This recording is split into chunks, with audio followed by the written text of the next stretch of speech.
Assalamualaikum warahmatullahi wabarakatuh. Halo sobat semua, selamat datang di MSLB Channel. Salam damai, salam sejahtera. Untuk pembahasan di video kali ini sangatlah tinggi. Jadi kalian simak video ini baik-baik dan sampai selesai agar kalian terhindar dari gagal paham. Imam Mahdi ataupun Al-Mahdi hanyalah sebuah gelar yang diberikan kepada seorang manusia utusan Allah yang akan menjadi penerus baginda Rasulullah Shallallahu Alaihi Wasallam, yang akan menjadi pemimpin langit dan bumi pada zaman sekarang ini. Masih banyak masyarakat manusia yang belum paham tentang seorang manusia yang akan menjadi Imam Mahdi ataupun Al-Mahdi. Imam Mahdi ataupun Al-Mahdi adalah seorang manusia pilihan Allah yang mewarisi Nur Muhammad ataupun yang mewarisi roh kerasulan di dalam dirinya. Karena pada zaman sekarang ini sudah tidak ada lagi jabatan sebagai nabi dan rasul, maka muncullah manusia-manusia pilihan Allah yang mewarisi Nur Muhammad ataupun yang mewarisi roh kerasulan, yang kemunculannya pada zaman sekarang ini diberi gelar sebagai Imam Mahdi ataupun Al-Mahdi, yang akan menjadi pewaris dan penerus Rasulullah pada zaman sekarang ini, yang akan menjadikan Islam sebagai agama rahmat bagi seluruh alam. Imam Mahdi ataupun Al-Mahdi itu sangatlah sulit diketahui dan sangat sulit ditemukan, kecuali hanya orang-orang yang terpilih saja yang bisa bertemu dan yang bisa berjumpa dengan beliau. Apalagi jika dirinya pun bisa menguasai alam lahir. Melalui sosial media, beliau dapat melacak satu demi satu dari manusia-manusia yang dijumpainya untuk mengukur kadar dan hasrat manusia-manusia tersebut. Bagaimana manusia-manusia itu bisa bertemu dan berjumpa dengan sang khalifah ataupun Imam Mahdi yang dicari-carinya, jika beliau itu sendiri mengetahui bahwa kebanyakan di antara mereka mempunyai maksud dan tujuan yang lain. Jika sang khalifah ataupun Imam Mahdi sudah mengetahui maksud dan tujuan mereka, pasti beliau akan berada semakin jauh dari mereka, dan sampai kapanpun mereka tidak akan pernah bisa mengetahui dan berjumpa dengan beliau, karena dirinya tidak mau dijadikan tumpuan dan beban hidup yang sudah tertulis dalam Alkitab-Alkitab. Sedangkan Alkitab-Alkitab itu harus lebih dalam lagi untuk dijabarkan pemaknaannya, bukan hanya saja dijabarkan artinya saja. Allah Subhanahu wa Ta'ala berfirman, yang artinya, Dialah yang awal, yang akhir, yang zahir, dan yang batin, dan Dia Maha mengetahui segala sesuatu. Quran Surat Al-Hadid ayat 3. Dalam penjelasan dari ayat tersebut, Allah Subhanahu wa Ta'ala menyatakan dirinya zahir, yang berarti nyata dan nampak adanya, karena setiap yang bernama pasti mempunyai wujud. Bagi orang-orang tasawuf yang bertarekat, Allah itu sangatlah wujud, nyata dan nampak adanya.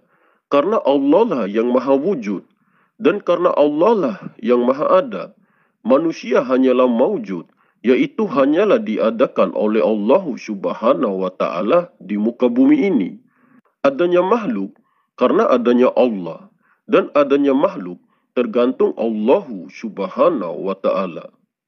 Allah Subhanahu wa Ta'ala berfirman, yang artinya, dan milik Allah timur dan barat, kemanapun kamu menghadap, di sanalah wajah Allah. Sungguh Allah maha luas, maha mengetahui. Quran Surat Al-Baqarah ayat 115. Allah Subhanahu wa Ta'ala berfirman, yang artinya, maka sebenarnya bukan kamu yang membunuh mereka, melainkan Allah yang membunuh mereka. Dan bukan engkau yang melempar ketika engkau melempar, tetapi Allah yang melempar. Quran Surat Al-Anfal ayat 17. Dari penjelasan ayat tersebut, Allah juga menyatakan bahwa dirinya memiliki wajah dan memiliki tangan, serta memiliki kaki layaknya seperti raga manusia. Itulah Allah yang zahir, Allah yang nyata, karena Allah selalu bersemayam di dalam diri kekasihnya.